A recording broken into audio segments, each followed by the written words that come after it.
You need Let's caffeine. do this. I don't need caffeine when I'm on the pod, baby. I'm happy. Let's go. Yo, what is going on, everybody? Welcome back to the Reps That Count podcast. My name is Valens J. Nicholas, aka Snappy Patchy. Ooh. And I'm here with my boy, my homie, co-host, Adam.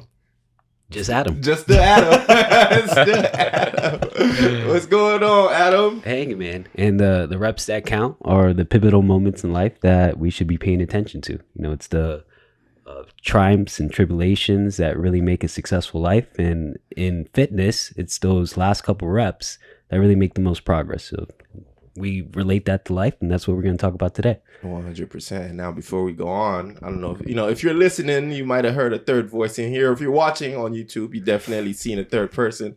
We have a special guest here with us today. Yes, sir.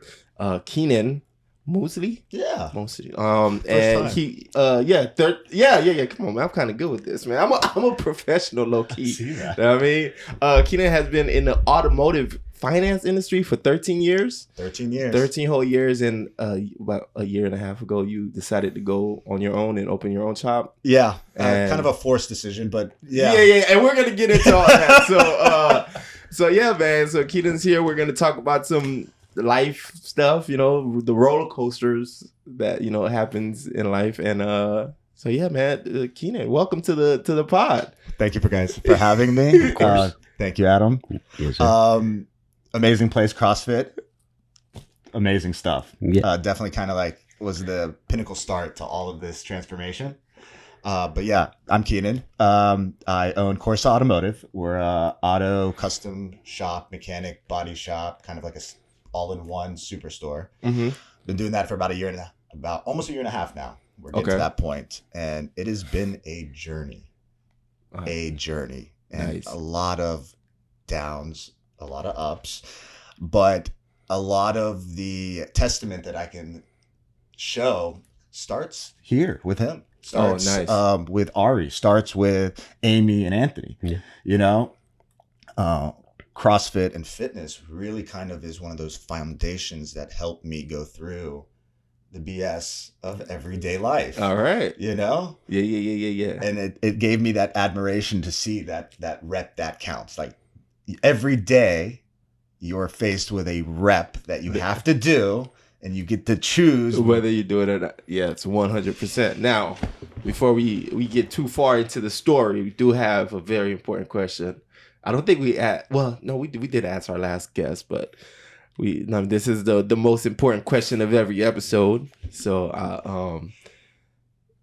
I'll open it up to both of you guys. What is something that you've done in the past week that you're proud of? I don't know if Yeah. No, it's been a crazy week. Crazy stuff at home, some health issues, all this stuff. But guided the ship, this past week, got through it, made sure I was the calm one, and made sure that I just stepped up to the plate. In situations where you have high emotions, and especially when it comes to family, it doesn't help to also be super anxious and also be high sprung. So just try to stay as calm as possible. Just try to look at things as logically as possible, and got through it. Also, decided that I was enough this week, and took some opportunities, which is pretty cool, and gonna see how those play out. Nice. So, yeah. I'm not gonna lie, I like your shirt, by the way. I Thank know it's you. random as shit. I'm like, yo, that's a beautiful green shirt. it matches his eyes. Yeah, right? Like it's Brown and green match, right? Yeah. It's amazing, man. You look real nice right now, man. I love it. Do you want to go next, Kenan? Yeah, Okay. I'll just reiterate with him with keeping the ship straight, as you stated with Warren Buffett earlier before we started.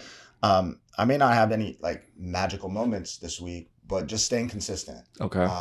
I find staying consistent in your life routines is difficult. It's very hard. And, I made that comment, like anybody calling me after 10 o'clock is the devil in disguise. Yeah. I stick to this very tight knit schedule. Early morning, early nights, everything in between is family or work or myself. Nice. So I may not have a milestone. I'm thankful that I wasn't faced with any real adversities, no health issues. But every day, as long as I stay consistent, that's a big milestone marker for me. Yeah, Awesome. No, that's nice. I mean, the question is not necessarily. It doesn't have to be Something you're milestone. proud Yeah, of. just anything. Yeah, so I'm proud yeah. of myself being able to stay consistent for so long, and that's a day in, day out, like proud feeling. No, That's for sure, awesome. for sure. Yeah. For me, I guess it's more concrete. Like I started learning a new skill. Like I bought a course on Udemy, and like I've been like On what? really Udemy. It's like a website where you like buy like a course and like you learn something. So What course was it? Linux. Nice. So like the operating system. The Windows. Well, Not it's Linux, like but yeah. It's like like behind the scenes. Yeah. So I'm learning Wow. Linux. So that's What made you want to do that?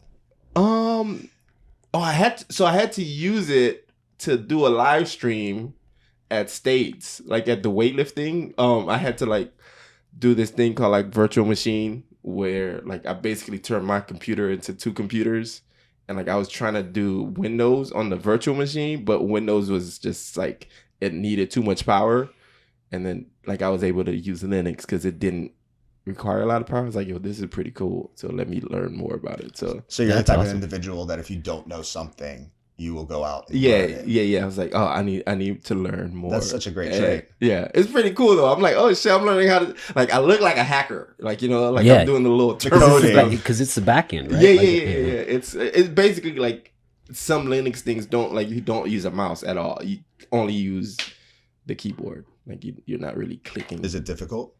No, not really. Like not when you go through the course. You have to remember a lot of things, like a lot of like commands. But so far, it's like like if you want to like write out like something, you like don't just open up Microsoft Word. You like do it all in the terminal, which is crazy as shit. That's wild. But yeah, so that's what I'm learning this week. So now I got Linux guy. That's cool. Yeah. Audio, visual, Yeah. Linux. Yeah. Perfect. All right, man. So we could go ahead and let's get right. Sorry, I don't. So you could like kind of. I'll move it around. Yeah. Feel free. It's let's get right into it. Like, where do we want to start? I can open up with a quote from Warren Buffett. So he did a seminar of limited engagement to a student populace in college, and it's a rarity for him to talk about anything other than investing. Right? So he went to the student body and said, everybody knows Warren Buffett, obviously, as being this hyper rich investor. And he says, I'm going to buy all of you guys your dream car. Right? That's what he's telling them. It's like, imagine, I'm going to give you this one car. Think about it. However, the condition is that one car is the only car you get for the rest of your life. Oh. Okay. Now he posed the question, how are you going to take care of that car? You're going to do it regularly. You're going to change that oil on that marker because it's the last car you get. Yeah. And then surprisingly, he linked it to fitness.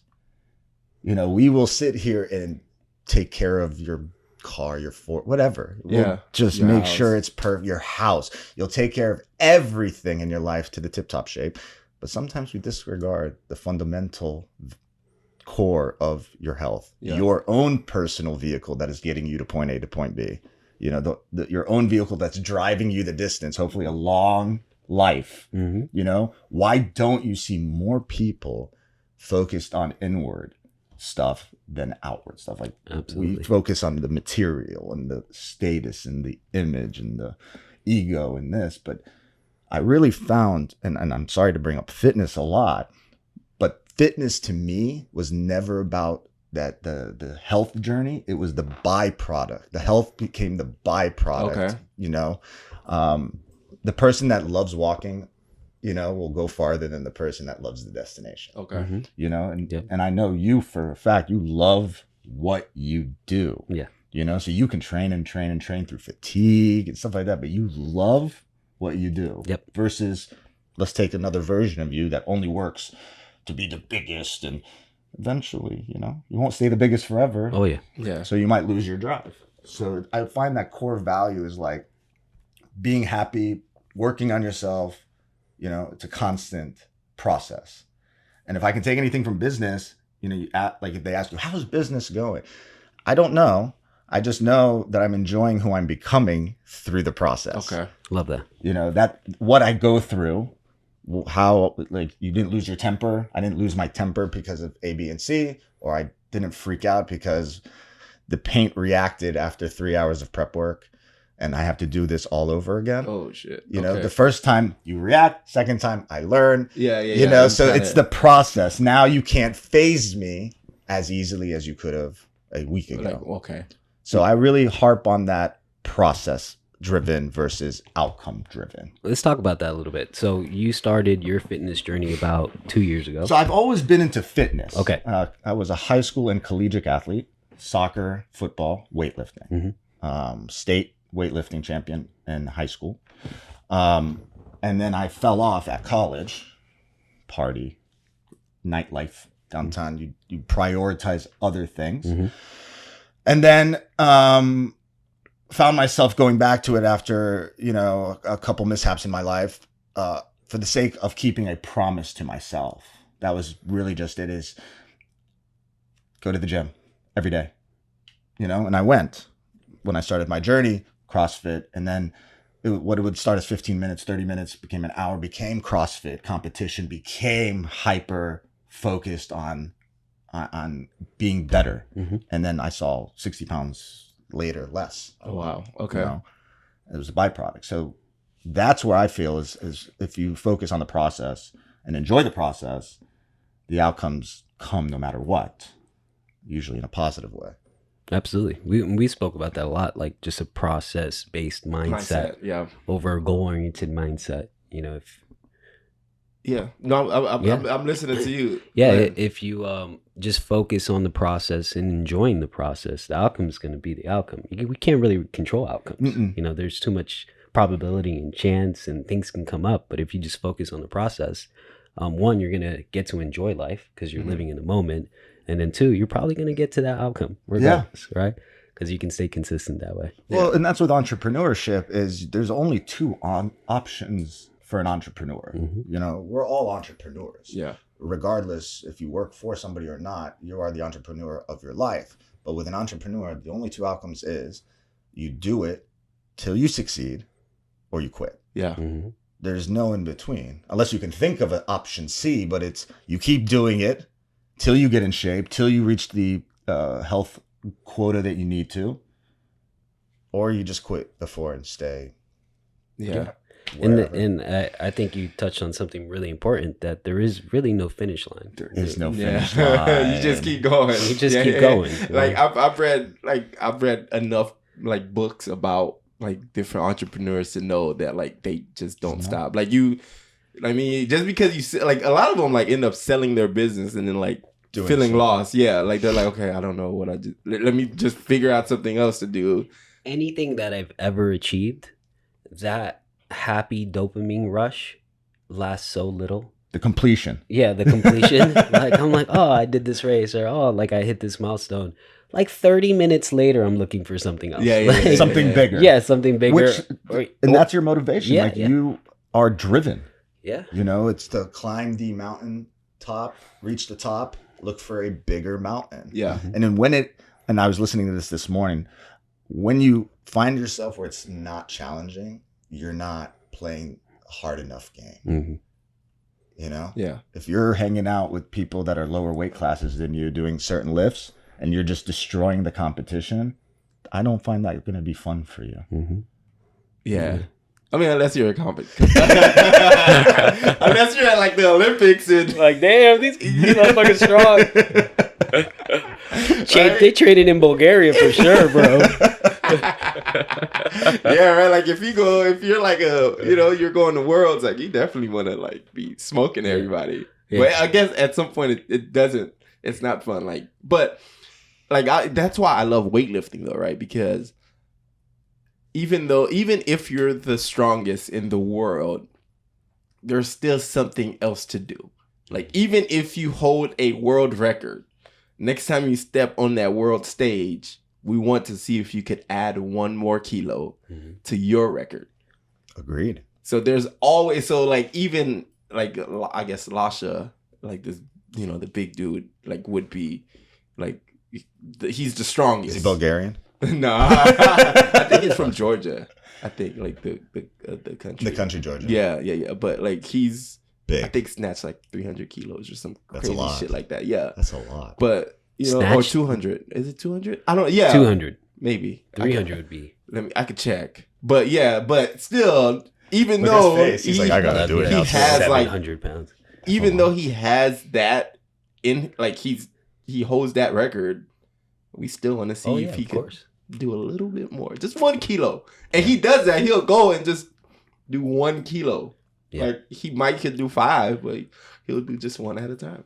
So let's touch on what happens when you can't do 1 more kilo, because eventually, life happens. Failure. You're talking. Yeah. So, well, define failure. I think it's not failure. It's reevaluating the next goal, and the next goal might not be more. The next goal just might be different. Yeah. Before you go, 225 kilo snatch. Insane. That's big. 500 pounds above your head in a squatting position. Yeah, it's about 500. 498 pounds. It's up there. I don't Sorry, European listeners. We're not doing too good for metrics. The only conversion you need. 1 for 2.2. But yeah, that's still like, you know, now we want to see if we could do 226. Yep. So back to you. So failure is not failure. You need to take a step back and reevaluate. Yeah, I can't compete with 26-year-old me in terms of fitness right now, right? My body would literally fall apart if I was trying to do the same times and weights and everything that I was doing 10 years ago. Yeah. So 10 years ago, you were in this industry as well. Yes. And you were at a pinnacle, like a peak. I would say 5 years ago, I hit a absolute pinnacle for weight and speed. Okay. I mean, you look amazing. You know, so like I appreciate. I can imagine 5 years back, pre-baby, I didn't have a lot of responsibilities. It's different now, right? It's different. Now did you scale down for social reasons? Maybe to reevaluate a different direction, or like was it just a natural precursor that we get older and it just sucks? A couple things. I don't have and I hate using time, but I don't have the time resource because I have a kid and I'm managing the gym and I manage a lot of people's health to invest in enough recovery to push my body that hard. So it's not, I can push my body hard for an hour to 90 minutes. The mentality is there. Yeah. But the recovery required to do so and stay healthy is massive. So I'd crawl out of here on certain days. Crawl. Damn. Yeah. Crawl. Now let's get to, I guess, because I mean, you know, obviously, you know, there's like some ups and downs in life and stuff. Like, do you feel like you want to talk more about like how we got to to where we are now? So consistency wise, personality. 2 years ago, I was a whole different person. Yeah, let's get into just that. a different person, Yeah. different industry, different motives, different priorities. I was very money hungry. Okay. And I reached the pinnacle, the top of my mountain. My mountain was a series of labels given to me by society. Mm-hmm. My family's from the Middle East. So we have that long-standing stereotype that we should be doctors or engineers or something along the education, because most people that immigrant only know education as the forefront of success. Something happened with me. I don't understand why I didn't want to go down the safe, secure, successful route as it's labeled. So I went into car sales, then into finance, because I didn't really like this the selling part. Okay. Everything is sales. I get it, but I like to sell with a transparent thing. Like, this is what we do. So numbers, finance, 1 + 1, 2. Yeah. Like, here's your APR. This is what you're gonna pay every month. Yeah. If you don't pay this, we're coming to get it. So I did that, and I find myself at the top making substantially more money than a doctor would. Oh shit. Okay. Oh shit. Did the relationship. I had a relationship, did the white picket fence house, had the 2 cars, the motorcycle, no kids, pool, yard, everything. So on paper, I was successful. Okay. In private, I wasn't. My mentality was incorrect. The purpose was not there. I had no why. Why am I doing this? And I would complain. I would complain to anybody that would listen. Okay. Woe is me. What would you complain about? Like, what would a complaint, like if we were talking and you was complaining to like, what would you? I worked too much. Okay. It was very common, 60 to 70 hours a week. Weekends non-existent. Oh, okay. With that came isolation. Friend circle, if I had one, was just merely to go out.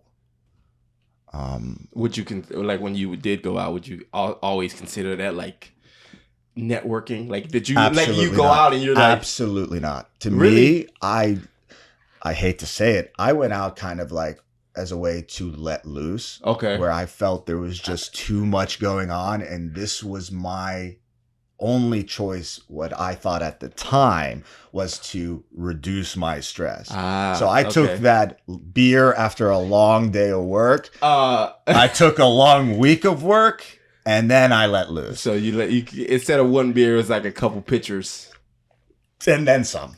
Yep. Okay. So the recipe for success. So I would complain: no friends, bad friends, no time. And I would replace my unhappiness with spending money. And that got old quick. And I just want to point out that making of the money was causing the unhappiness. So you were spending the money that you were making that was causing you to be unhappy to try to, okay. Cool. Yes, we give up. So here, success is like we give up happiness in hopes of success. So we give up our time with family. I'm assuming you love hanging out with your family. You know, we give up that to get this success. You know, in hopes that when we become successful, we can recover the happiness we gave up. It didn't work out. No. And eventually, God, the universe, whatever cosmic thing, heard my complaints. Okay. And the funny thing about how things work is that I wasn't given a new job. My job was taken away from me. I wasn't given a new relationship. It was taken away from me. So God or the universe said, I hear you. I'll just take it. You don't want this? Give it back to me. We'll start you from zero. We'll start over. And that's it's like how we always speak about perspective. Right, it's like, oh man, everything's terrible. Like, but you didn't realize how bad it could get until it was like, okay, I see you. Thank you for that. Checkmate. You know, it's that statement is like, if you ask for courage, you don't just get courage, you get the opportunity to be courageous. Oh yeah, and that's that rep that counts. Is you have this time where you can just do it. And most times we don't. Yeah. You know, I told Adam earlier is men, I speak on men, we learn one of two ways, the hard way or a harder way. We don't get that. And you know what I'm talking about. Somebody drives an asshole, speeds. Until he crashes. And then he's like, let me chill out. Hey, you got your seatbelt on? Yeah. You know, like, and you're like, I was just in here doing something. Yeah. Dude, there was this CEO of this big tech company that gave a speech at Harvard recently, and he went on a rant, and they were like, oh, so what do you want for the class of 2023 or whatever, or 2024? He's like, I pray you guys find suffering. Expand on that. And he said, because you will only learn to be successful or to be happy or to do anything through suffering. And he's like, and if you can't find that in a lot of this new generation, he talks about a lot of this new generation, they don't understand that suffering is required. It's a required part of life for growth. Adversity is so important. You will not make it. Yeah. And he went on this big rant, and I'll put it in the comment section. That speech. We've never lived in a life where we have it so easy. Yeah. I mean, 100 years ago, you'd be in a ditch worried about bombs. military aged men, you gotta go. Yeah. You know, especially in the West. You know, with that war in Ukraine, the men had to go fight. Yeah, It wasn't an option. You know, so we live in such luxuries that, you know, with Adam's statement, you actually have to go find discomfort and to overcome imaginary dragons in your life. Because, I mean, look, we're sitting in an AC. We have microphones, you know, cars, our health, God bless, family, people that love us. We're not scavenging the streets. Yeah. You know, so the fitness for me, fitness was an act of discomfort. I go to the gym at 5 a.m. 7 days a week religiously. And it is a uncomfortable thing. Like, I don't know. How do you keep your AC at the house? It's low? Yeah. 70 degrees. We got dogs in the bed, king size bed, girlfriend sleeping, and it's 4:30 and it's dark and it's raining, and then I have to walk across a parking lot to get to my car. It's not I don't want to go to the gym. Yeah. But if I can introduce chosen suffering and accomplish it, I can then structure or reframe my mind that bad is good and good is bad. Okay. Mark Manson wrote a book. The name slips my mind if you want to look it up. I got you. Where he says the want of something is actually a negative.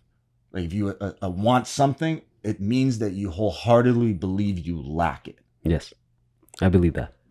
And that has a cuss word in it too. Something about giving a fuck, Mark Manson. Oh, everything is fucked? No. Or the subtle art of not giving a fuck? That's the book. Okay. That was the first piece of information or knowledge that I put into my brain. I actually listened to it and read it twice over about life. For some reason, I've been avoiding this book. Like, I keep seeing it, and I'm it's like, a I don't know. great It sounds book. I like... read it once. You read it once? Listen okay. to it. Okay. Listen to it, man. It's a It's great a good book. listen. It's Okay. a good listen. Okay. You know, it resonates to me because I use profanity a lot. Yeah. But for that, it was a very just cut and dry, like, stop bitching, stop complaining. It could be worse. Okay. Find the good and the bad. All you can control is your mind. And that is true. Ask yourself, or both of you guys can ask yourselves, what can you really control? Yeah. There's two things I want to touch on. You mentioned reframing, and I've just read a lot about reframing through stoicism and all that. And earlier when we were talking, I guess when all of this happened, the divorce, the letting go, being let go. Yeah, we filed divorce, or she filed the divorce on a Tuesday. It was like first week in November, and then Thursday I got fired. So it wasn't like I didn't even get a breather. I was like, well, dang. Man. No, you know, like I could relate to that, unfortunately, but maybe fortunately, because like it's like when it rains, it pours, right? So like when like I got my divorce papers, I don't remember. It might have been like a Sunday or Monday, and then like I think 2 days later, my grandma passed away. And like, but like, yeah, it was like a weird thing, right? Because I had just you suffered 2 deaths ultimately. Yeah, because a lot of people don't realize maybe like, 3: yourself, your marriage, and your grandma. Yeah, because like it feels like a funeral, but also like I had just like kind of quit my job. Not quit. I took like a leave of absence. Hiatus. Yeah, because I wanted to pursue photography, like, you know, my business. So now like I have like no job, like and we have a kid, so it was just really, and I had to decide, all right, do I go back to my old job because I still had it? I could just be like, I'm coming back, or do I just continue my path? So we repeat the things we don't learn from. Yeah, no, I definitely was like, I'm not gonna go back. I couldn't. I'm like, now I'm a single parent.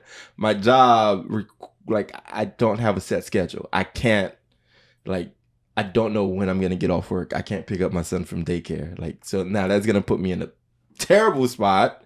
And like, I'll probably lose like the, 50-50 custody or whatever. So I was like, now I'm like working at a warehouse, moving glass, like doing what you have to do. Yeah. Like barely making it, like had to go get a new apartment. Like it was pretty bad. Serious question though. And I'm assuming my answer is the same as yours.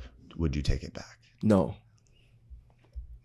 No, not at all. Like it's suffering. Funny, it's funny when you see people go through trauma and that come out of the adversity better and more resilient. That if you were to ask them if they can go back in time and correct the issues that led up to that trauma, I would safely say 9 times out of 10 people would say no. This was supposed to happen. But it's the most important thing you said there is like the people that come out of it. Some people don't come out of it. Some people don't come out of it. I actually interpret that as like people that come into your life out of it, because without the trauma that I endured, I would not have met the amazing people that I have met. Yeah. Like I looked at it as an opportunity to rid the stereotypes and the identity that I had labeled myself throughout 36 years of life, and to just say, I'm new. I went from Kenan, and I tell people my name is Ken. What? Number one, because people have a really hard time saying Kenan. Really? And then they think I'm Irish, which I didn't know that was an Irish name. It is. All my Kenan friends I was are like, Irish. I dye my hair red. Like, what is going on?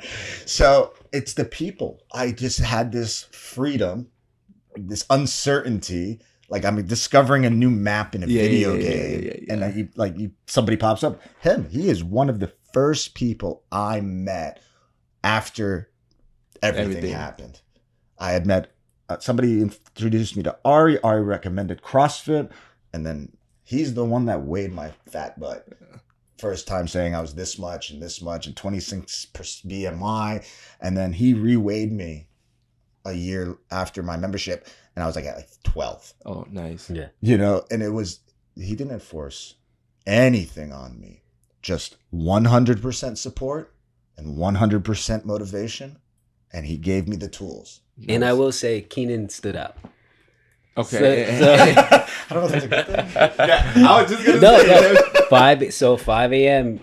It's a bunch of type A's. What is type A for the listeners? So a type A is someone who naturally wants to get up at 4 o'clock in the morning to make sure everything is structured and organized, and that's just the way their life is, and it has to be this way. And type A minus. Yeah.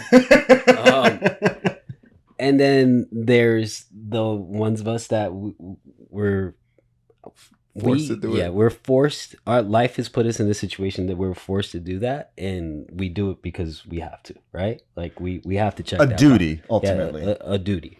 But Kenan was loud. Kenan was 5 a.m. Yeah. He was cursing the workout the entire time. Kenan was doing, Kenan things, and full tilt, man. Full tilt. But I love that because he was genuine, and he was still showing up every single day as himself. And one thing I admire about people is authenticity. Mm-hmm. And I recognize that in people. And he came in, and no matter what the workout was, and this is so outside of Kenan's wheelhouse. Kenan was a global gym, global gym. LA Fitness. LA Fitness. So, and then he came in, he was like, "Fuck that workout," and just still did it anyways.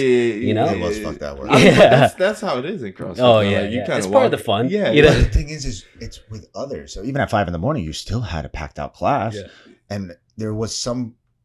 I look back and I was like, instead of college, I think I should have went to the military. I think I would have been a great Navy SEAL. I would have been all about that. It would have taken some work to get me to conform. Yeah. But when you come here, it wasn't military, but there was a sense of unity. You're all outside running this stupid parking lot at 5 a.m. in the dark. And it wasn't, there's no, nobody was in massive physical condition. Yeah. Rebecca, one of your guys. Yes, I was about to mention her. She is, shout out to her weight loss journey, wow. Yeah. And that just shows you that commitment. Yeah. And she's out there running, and she didn't complain. 5 a.m. I think she's down 60 pounds. She's down a lot of weight. That's a big up. So you get this sense that while it sucks, other people are doing the suck. And it's okay because you're all doing the suck. Yeah. And I just want to touch on Rebecca, because Rebecca still probably once a week shoots me a text and saying thank you, till this day. So 2 years. How does that make you feel? Great, but I have to remind her because she's like, thank you so much for being my coach. I'm like, Rebecca, I stopped coaching you a year and a half ago. This is all you. Yeah. This is 100% you. You're crushing it. Own that. This, you're doing this right now, awesome. So I got to keep her, and she'll text me again next week. But it's the humility. Yeah, it's hey, awesome. Man, that's dude. awesome. Yeah. So, all right, question. Right. So after everything happened, like, was there a time between the old you and the new you, like that you just had like that shame of like losing everything? Like, did you? Like, I'm sure it didn't last long. Yeah, I mean, my parents gave me shit because I was so down. My mom literally told me to stop being like so down. Yeah, a lot of different words. Yeah, and I get it. 100%. You know, you go through a trauma. Everyone copes in their own way. Yeah, you know, and whether it's a breakup or a divorce, doesn't matter the title. It's a death of some sort. And you lose a part of yourself. You lose somebody that was in your life that, you know, helped condition you to be a certain type of way. So, yeah, I spent about a month kind of in a dumpy, mopey state, you know, and you just have to remind yourself sometimes, or have other people that genuine care about you. You know, if a stranger came off the street and said, you know, you can do it, sure, I'll feel good. If somebody that knows me, which are, you know, very few people, and they come and tell you, you know, why are you acting like this? I'm a tough love person. I'd rather be yelled at. That's CrossFit was so good for me. I'd rather be told, like, you can push it, that one more rep. I like that. I didn't know I liked it, but I did. Yeah. So that's kind of how I needed it. And I didn't even go back into I didn't want to go back into the industry that let me go. I didn't want to really interact with people. I felt very betrayed. And then that was that victim mentality. Yeah. So a lot of pointing. And I realized when you're pointing at somebody, you have three fingers pointing back at you. So I definitely started to introduce books, audiobooks, from key spokespeople or figures that touched on certain aspects. You reads a lot too. And people with ADHD or ADD, if you can hyperfixate on something, if you can get yourself to go on it, you'll exhaust it. And that's what I did with knowledge about myself. So I listened to like Dr. Jordan Peterson. I listened to business gurus. I listened to like Sadhar Guru, anything, Joel Osteen. I went through a Christian pastor phase. Anything that was giving me the information that overcoming adversity is good. Bad things happen. You can't control them. You know, there's just your stable, stoic foundation. So I started doing that. Okay. And then what got me out of everything is I found a core problem, you know, and I don't know if you all can relate, but I'm a people pleaser. It's what made me good at my job. I can find out what you want and give it to you. Yeah. Okay. So I converted that to money. I was a great friend to everybody. I would bend over backwards. I would give you the shirt off my back. I would make sure I kept my promises to you. But I found myself really not making the promises that I kept to myself. I'll stop going out. A month later, I'll go out. I'll stop drinking. I'll stop doing this. I'll stop doing this. Or I'll go to the gym and then stop after a week. Yeah. That's a broken promise. I don't care how you want to say it. And what is a broken promise? It's a lie. Yeah. You know, if you want to start using these words. So I was lying to myself, which is directly linked to being a people pleaser and insecurity. So as confident and as successful as I thought myself to be in public, deep down inside, I was just a very insecure person with money. And it took taking that away from me to realize it's not everybody else's fault. I'm the one that did this. I did ABC and here I am now with nothing. So let's rebuild. And it does take brick by brick. Yeah. I think that is so important because I've read so many self-help books at this. I am a fucking self-help book at this point. Like he references one every podcast. But it's annoying because I was doing all that work for up until very recent, all that work, and it wasn't working anymore. Yeah. And again, we can hyperfixate. So I just hyperfixated on self-help. You know, it's like, God, fuck, I'm just gonna read myself out of this hole. Yeah. And it didn't work. There was still something missing. And then we talk a lot about therapy, and I've been going to therapy, and I was like, fuck, there's like a fundamental flaw that I haven't addressed. And now I'm finally addressing that. But finding that thing that is holding you back, that you don't want to find out, because that actually takes some fucking work. Yeah. The hard talk. Yeah, the hard uncomfortable conversation. Yeah, and then doing that work is key, because nothing else. You would just fall back into the same cycle over and over again unless you fix that fucking thing, that one thing. 100%. Yeah. What about you? When you found yourself in this whirlwind of shit, how did you flip it? No one asks him the questions. No. Whose podcast is this? Oh no, he's Oprah. Like he's yeah. No, bro, it was. I mean, I was still going to, like, I started taking therapy seriously, like as soon as, like, you know, like the papers were presented. And then it was a conversation with a stranger.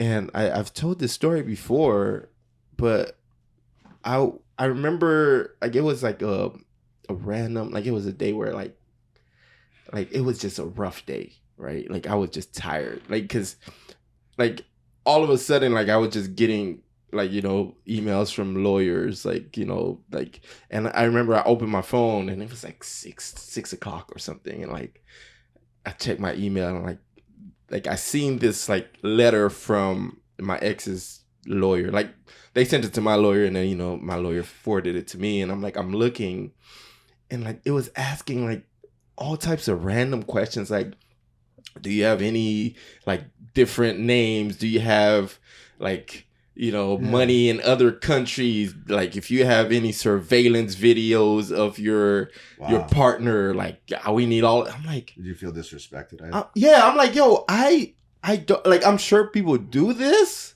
but like, that's not who I am. Mm-hmm. And like, I hate like being grouped into this, your right? Character being questioned. Yeah, I'm like, yo, all right, so like, I just went for a walk.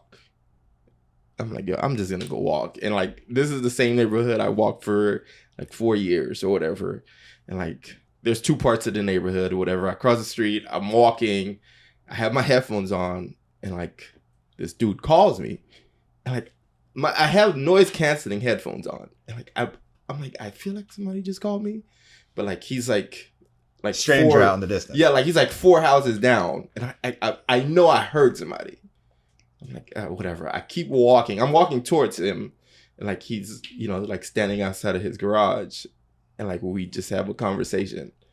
I'm like, yo, what the fuck? Like, I've never seen this guy. Never. And okay. I've walked this path hundreds of times.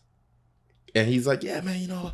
And he's like this older dude, like maybe in his 60s. It's like, man, I'm never home. He's like himself, I'm never home. Like, he's like, I have a 4-bedroom house. I rent out 3 of the bedrooms. Like, I work on the road all the time. I'm never home, blah, blah. And we're just talking like we've known each other. And then like, he's like, yeah, man, basically, at some point in his life, he went through a divorce. So I'm like, okay. And this is like the first time I'm like, you know what, I'm just going to tell him what I'm going through. I'm like, yeah, man, you know, I'm kind of going through the same thing. And he's like, well, you know, the best thing would be to work it out, because, you know, you're going to miss so much of, you know, especially because you have a kid or whatever. I'm like, all right, cool. And then like at the end, he was just like, man, just pray on it. He's just like, man, just pray and blah, blah, blah. And like, I hadn't prayed in a long time. Ooh. I'm like, all right, cool. Power of prayer. It works. I'm like, all right. So, and at this point, I was still trying to save the marriage. So I'm like, all right, let me pray. Like, I was going back and forth, like, between saving it and like going through with like, because I had a lawyer, she had a lawyer, and it was just like, you know, like, it was going to be something. Yeah. So I prayed. At first, I was like, you know, God, help me save this. And then it didn't feel right. Yeah. And I was like, maybe I shouldn't have saved it. I was like, God, I don't know if I'm supposed to save this. Just guide me. Bro, I woke up the next morning and it was just like, all right, just sign the papers. Wow. Like, it was clear as day. Like, there was like, I'm like, okay, I'm going to sign the papers. And like, I signed the original papers that like basically gave me nothing. And like, I didn't negotiate nothing. Like, I was like, you know, I had 30 days to find a place, which is not a lot of time. No. So I was like, you know, like, if I need more time, like verbally, if I need more time, I have more time? It's like, yeah, we could talk about it. You see how he's shaking his fucking head?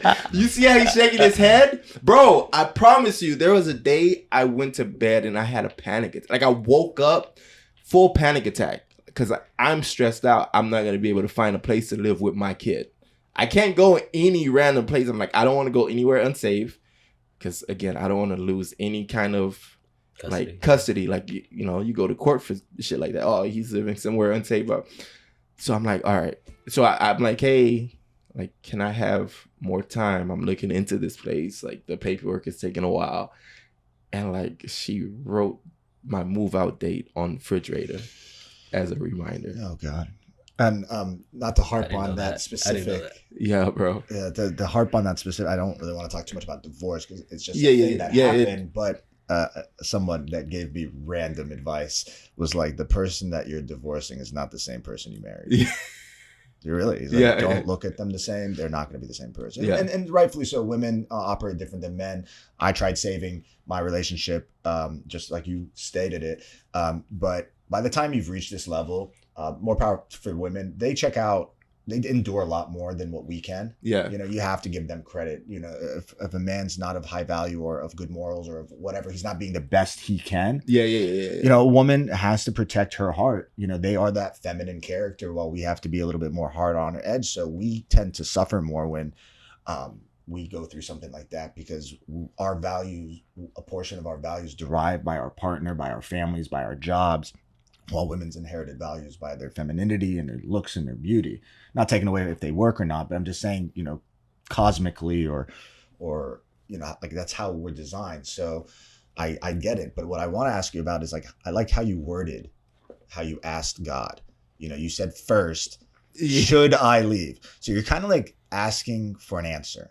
Yeah. Okay. Yeah. But then you said, no, guide me. Yeah. So that wasn't the ask. That was a request of knowledge. I think. Like, I find you asking in a certain way can give you two outcomes, even though it's the same question. 100%. Yeah. Like, I liked how you phrased that. It's like, guide me. Like, bro, bro, this is like for real, like exactly how Jesus, take the wheel. I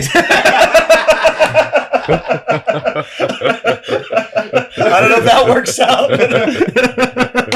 With the hands.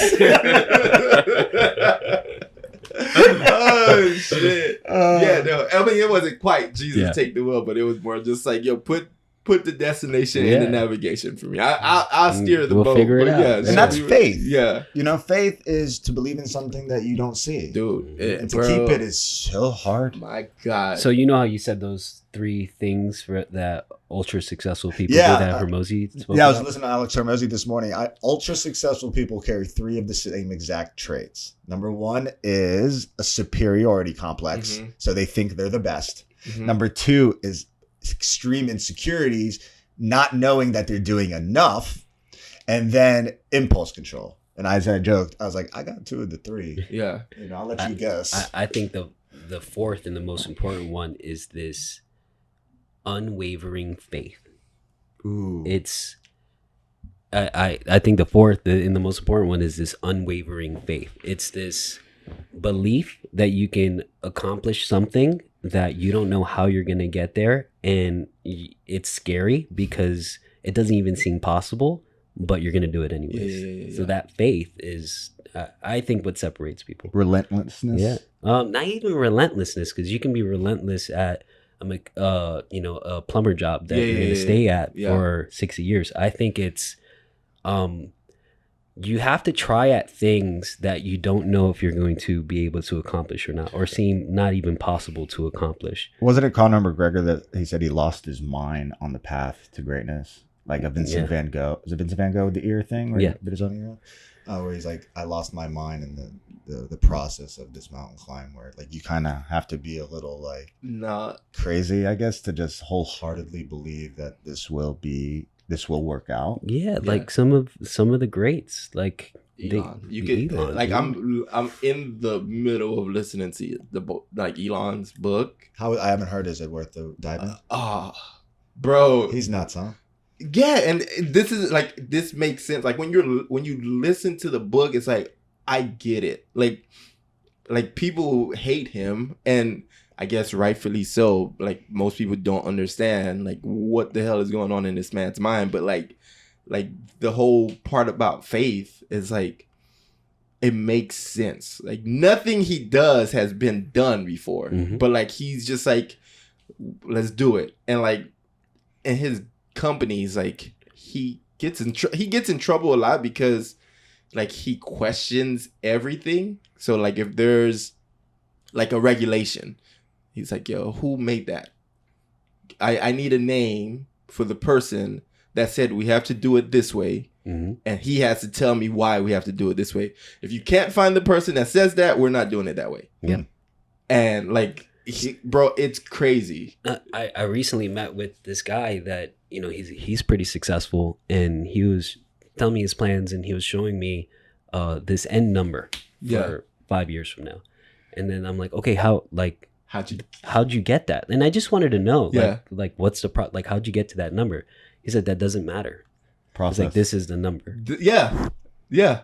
He's like, we will figure out. It doesn't matter. The goals just add up to this number. Yeah. So none of that other stuff matters. Yeah, the beginning and the end, and then we'll figure it out in between. Yes. I was blown away. Yes, and he's done this before, so it's not even something far fetched. So it's that just amazes me. But it changed the way I'm fucking looking at things. And bro, I'm telling, like that's how a lot of these Steve Jobs, like when like the people that innovate, that's how they do it. Yeah. It's like, we're going to make this happen. Like again, back to Elon, we're going to get back to space exploration. Like you have to understand, his SpaceX brought America back to space exploration. Like before SpaceX, we had to rely on Russia to launch American like astronauts to the space station. Like that's big. Yep. Like that's crazy. And he had to disrupt a lot of things because I could go deep, but it's a good book. Did they dive into his work ethic? Oh yeah, it's crazy. He has no work-life balance. Crazy. Well, when you want to colonize Mars, you're not gonna Mars. What are your thoughts on work-life balance? I know you said that you don't want to, your peak physicality is offset because you're trying to do life more, less work more. Where do you guys sit on the path to whatever success you guys feel like you want to get to, and the concept of work-life balance?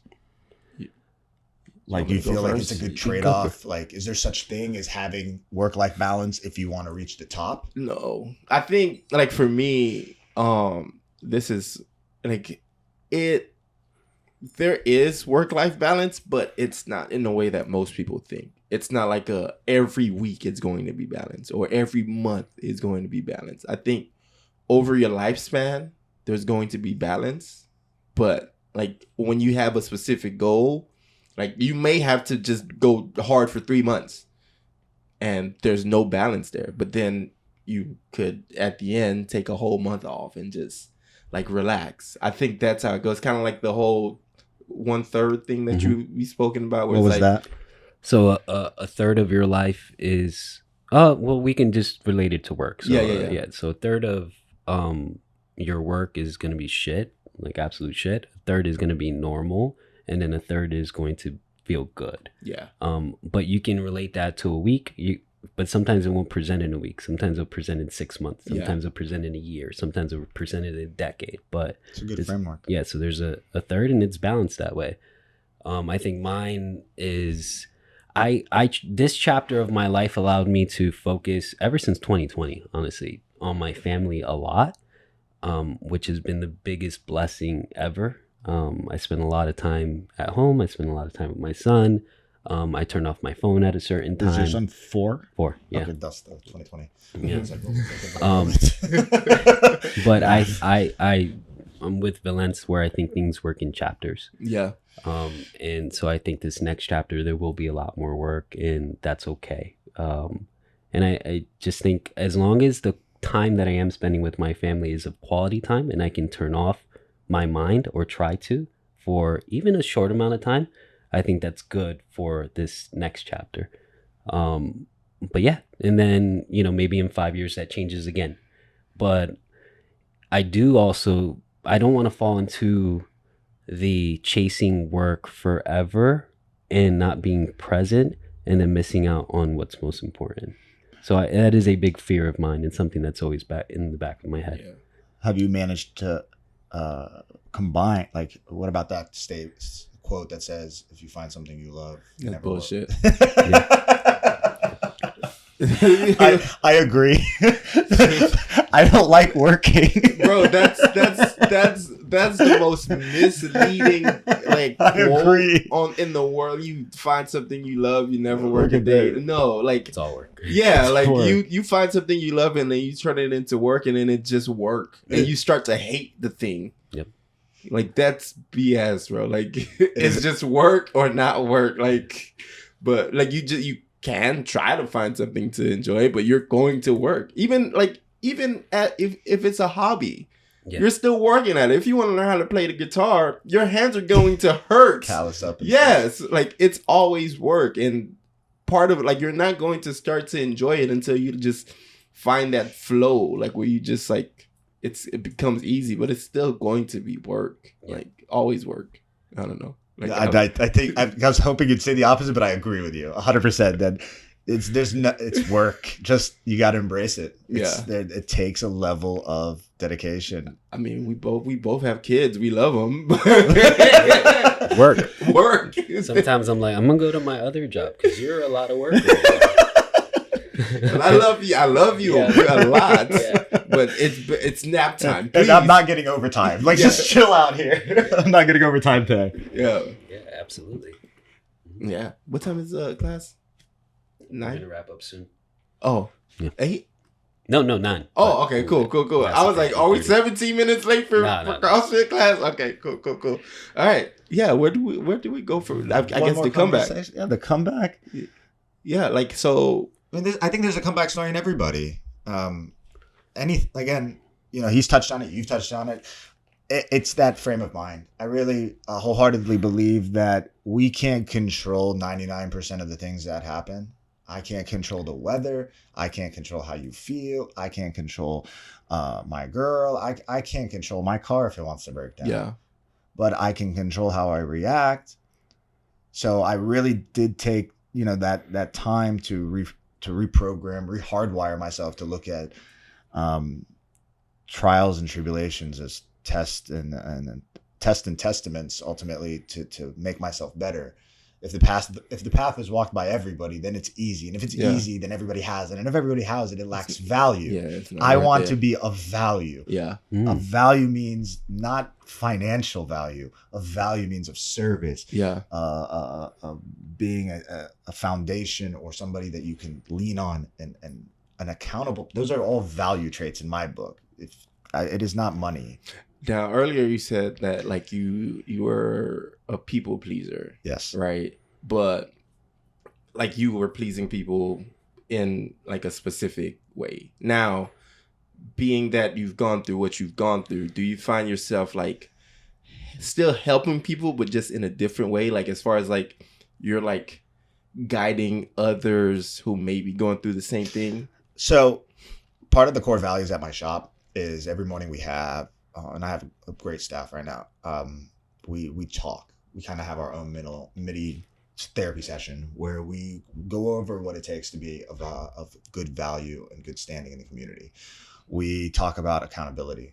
That's big. A lot of people don't like that. Yeah. Like you catch it all the time, and it's something as simple as like, oh, he did it. I wasn't the one that left the tool there. Yeah. Like I snap on that. Like those are things that we cut out. Like accountability. I realize that if you take responsibility of it, you stand on your little shit mountain, you take a lot of power from people. Yeah. You get the opportunity to fix the mistake at your cost. Like, and there's nothing better than that. Nothing. Like, and I was afraid of that. I was afraid of what people thought of me, So I'd go above lengths to make sure no one thought anything negative of me. But that's going to happen regardless if you're a good person or a bad person.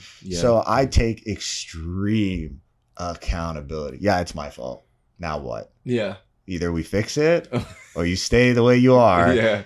Let's kind of move forward. So that's kind of that thing at my shop. So we constantly talk about trust, about what it means to be a good person, a good male, which then reflects in like their relationships, my relationships. Yeah. You know, we don't speak about, we speak about the importance of having a great partner, you know, in your life, but we forget how important it is to be a good partner. Yeah. Yep. 100%. You know, your relationship, a kid, that takes a lot of teamwork and communication. Mm-hmm. And I know from my own personal experience, communication is a thing I lack. So it's something I practice on. But communication, teamwork, egos, this hierarchy I'm doing, so you need to do, those are all detrimental things. And a job, you said it, the job, it's a hard job, but to raise a family, it takes a lot of sacrifice, a lot of egos at the door, a lot of, you know, how can I be of service to you? Yeah. One of the biggest questions me and my girlfriend constantly ask each other on a daily basis is there anything I could do for you today? Yeah. Is there any how could I be of service? And I transpired that from my friends and family. What can I do for you? Is there anything I can do? Yeah. I realized really early on that the more you give, the more you get. Get back. Yeah, 100%. What is it? The Bible quote, you have not because you ask not. You know, like you have to be able to give and it comes back. It may not, the timeline may not be what you want it to be. Yeah. You know, you're one third. Exactly. It may present itself, oh, I did this nice thing 2 years ago. Yeah, and here it is in a way that it came out unexpectedly. So, you know, the original question was like, you know, what we do. So it's like the core values, man. It's important that men nowadays take, you know, responsibility. You know, we call for action. We take care of the ones we love. Stoic. You know, I'm big into being stoic. Like, don't lie, cheat, steal. Don't be overly emotional. You said you went through some stuff last week where you probably had the ability to freak out. And but I'm assuming that if you would have freaked out, it probably wouldn't have been a good thing for everybody. I think it's important as a man to have emotional equanimity where you're just in your relationship. If you are equally as reactive to your spouse, you guys are just going to fight. But if you go into it like a hostage negotiation, a car sale, sign here, you're going to get a lot farther. Okay. She's going to be happy. You're going to be happy. And, you know, like I think we're very reactive naturally because of our ego. Like, this person did me wrong. Yeah. But if you just can see things for what they are and then reframe things and have a different perspective and just not be so reactive and step back, you're good, dude. You're good. 99% of the time, you're good. Yeah. What do you think? Like, and I'm glad that you brought that up about keeping that emotional, what was the word you used? Equanimity. Equanimity. So it's like, you know, you see society and you notice it that like they tell men to be more emotional, like talk about your feelings and to be like that. But I find that overly emotional men are extremely dangerous. I find that those are the ones that you would constitute a school shooter, the rapist, the people that can't really keep their shit under control. And I find that to be the danger to society. I think there's like a balance. I feel like you work-life balance. No, not work-life balance. But as far as just like being, like there's a difference between being emotional and showing emotions. Correct. Like now, explain that to us. Yeah. Like showing your emotions, like you could just simply say, yo, like I'm upset at what you said, and like you could speak about it, right?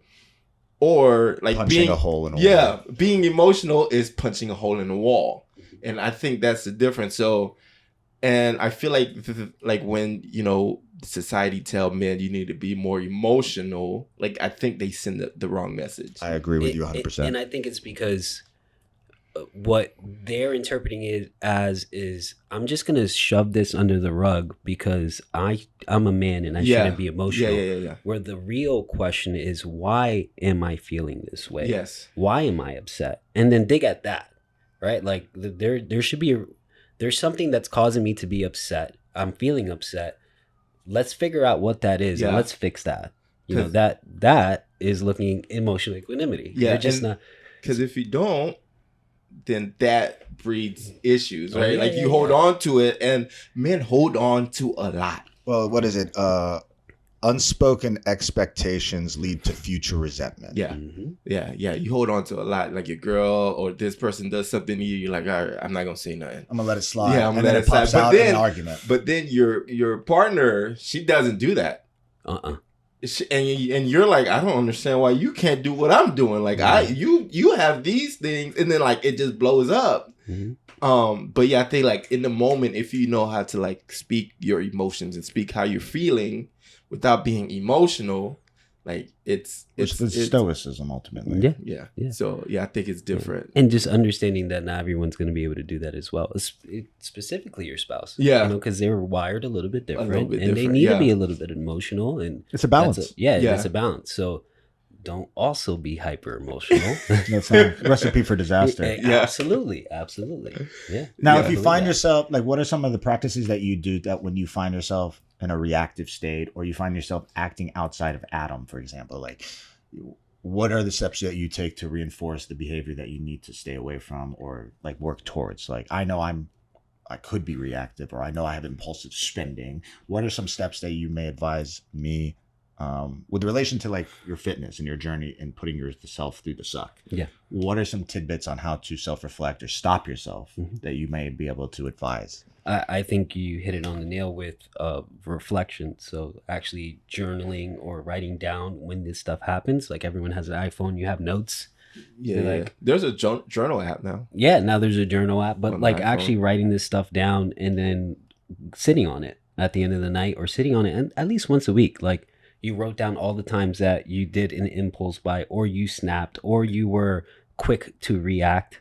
And then you write it down, and then you question, why did this happen, and how can I make sure that this doesn't happen again, or how can I work through this, or why did it happen?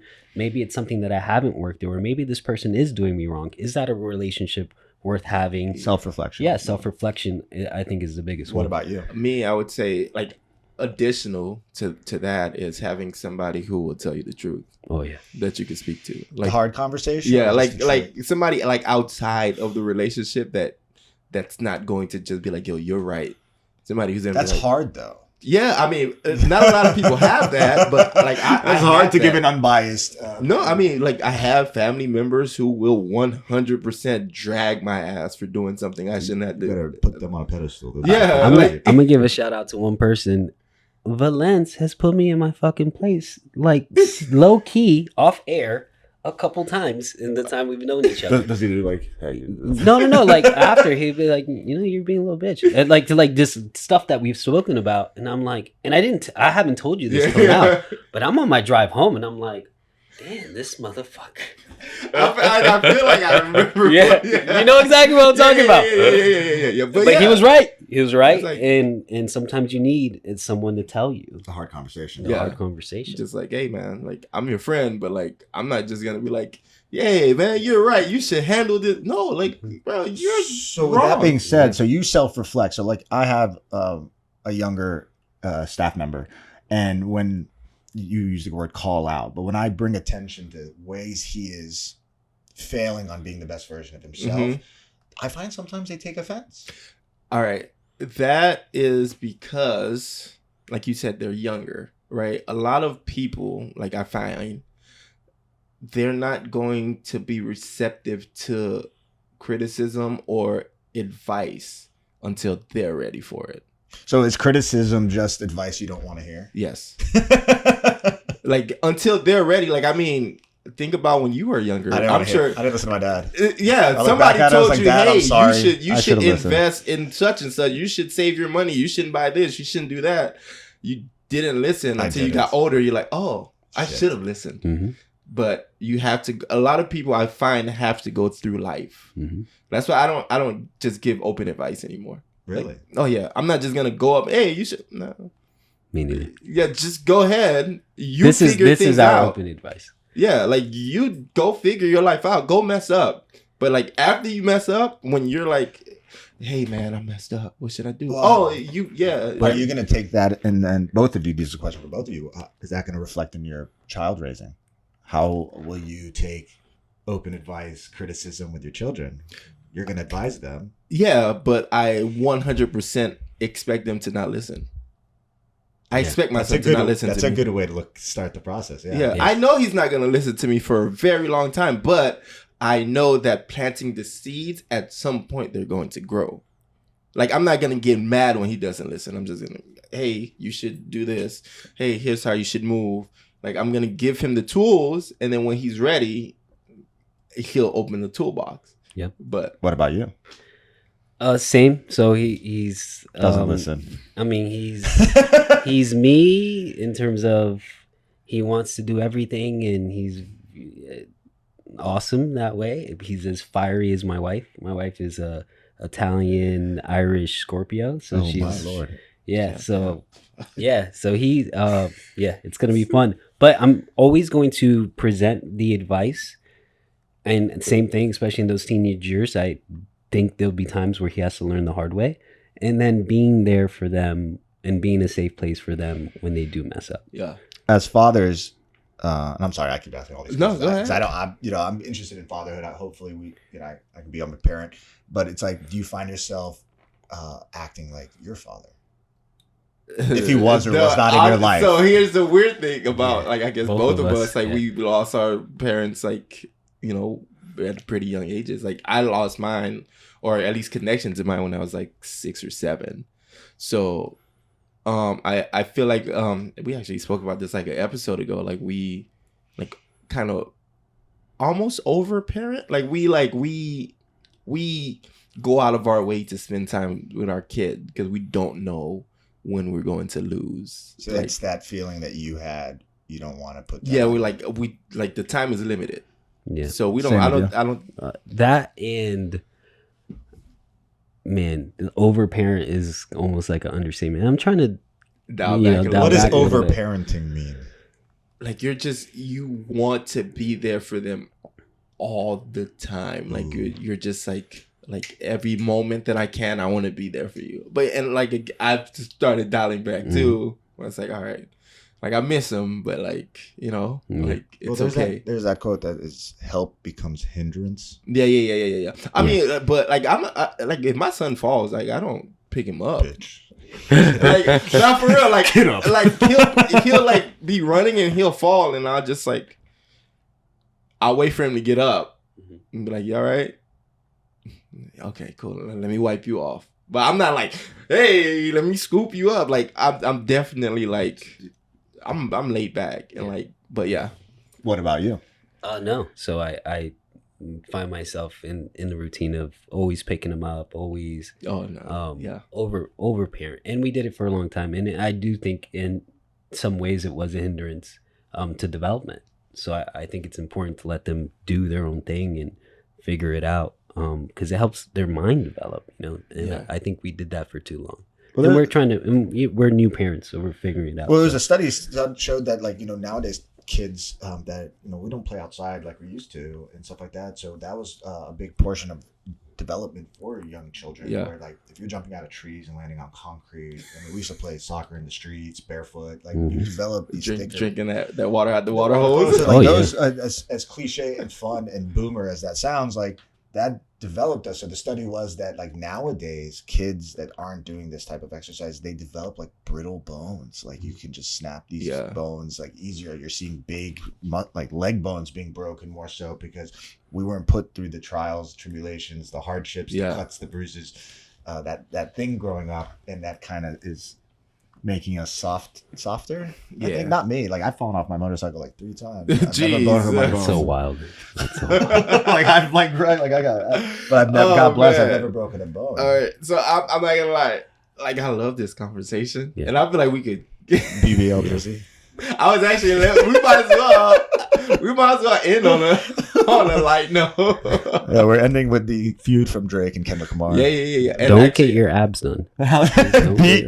I was actually going to tie that into this conversation, like, because we spoke about because like, I'm here for it. We spoke about being emotional, and not like I don't know, like, for me, like, the whole thing played out in Kendrick's favor because Drake was very emotional on how he approached this beef. He went to the insecurity. If somebody's gonna go out and get some cosmetic surgery from something without doing the hard work to get it, it means you had some issue with it to begin with. Yeah, but the thing is, like, a lot of, like, if you listen to the way it went down, there was a lot of warning from Kendrick, like, hey, don't speak about my family, and we'll be fun. Like, let's keep this rap. Let's battle. Let's come with witty bars.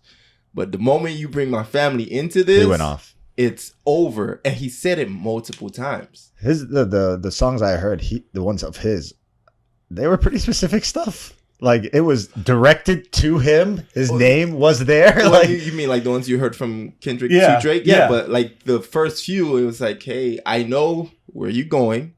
I know your angle. You're going to speak about my family. You don't want to go there. If you go there, I'm going to take it further. And I think the emotion of Drake of like, oh, I think I'm bigger than this person. There's nothing he could do to me. Like, I don't care what he says. I'm going to go talk about his family. Because, like, he spoke about his family, like the first track. Mm-hmm. The first track Drake mentions Kendrick's wife by name. And like insinuated that she was cheating. And I'm not a rap god of any sort, but that's, I'm assuming, taboo to start bringing in people's personal lives. Yeah, kind of. Especially when they tell you, hey, let's keep it rap. And then like he came right back and was like, hey man, I heard that you're raising somebody else's son. Yeah.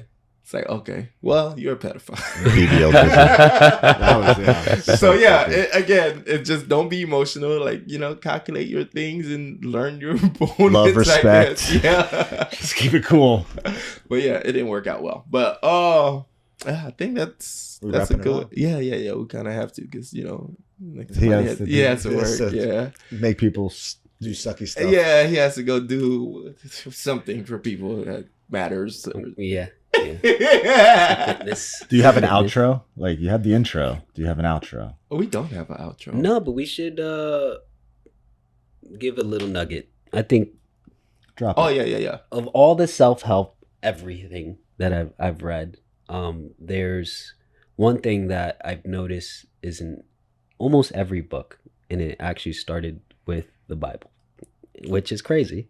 But I think a lot of things started with the Bible. And it's a very good motivational preaching book. The same thing over and over again.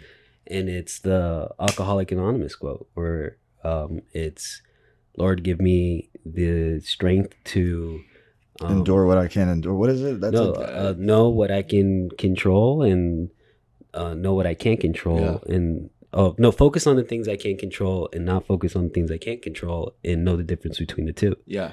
And I think if we just focus on the things we can't control and understand that 99% of the shit we cannot control, and don't get overly emotional about that stuff, because you can't control that stuff. You just focus on what you got to do today. We'll be fine. Enjoy the ride. Yeah. It's ups and downs all the time. Yeah. All the time. It is never up all the time. No, it's never going to be up all the time. It's not going to be down all the time unless you give up.